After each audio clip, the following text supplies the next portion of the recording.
একটা seal card, একটা just jelly দাও তো। ঠিক আছে, খাতা লিখে নাও, ঠিক আছে? ওই বাবু, আরে বাবা তুমি এখানে কি করছিস?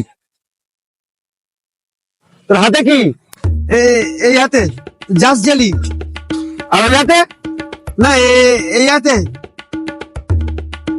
আরে নমস্কার জামাইবাবু। নমস্কার নমস্কার। এখানে ভাগনাকে সিগারেট আনতে পাঠিয়েছিলাম, ঘরে খাবার খাচ্ছিলাম না, নিয়েছিস সিগারেট নিয়েছিস? দে। লজেনটা আমি কি করবো, তুই কেনে পানটান কিছু খাবে? না না, পানটাল কিছু খাবো না। তুমি তুই ঘরে আয়। ভাগনা সবসময় মামা বাঁচাতে আসবে না, এনে তাড়াতাড়ি খেয়ে ঘরে আয়। সবসময় মামা বাঁচাবে না, মা ভাগ্নে যেখানে ভয় নেই সেখানে।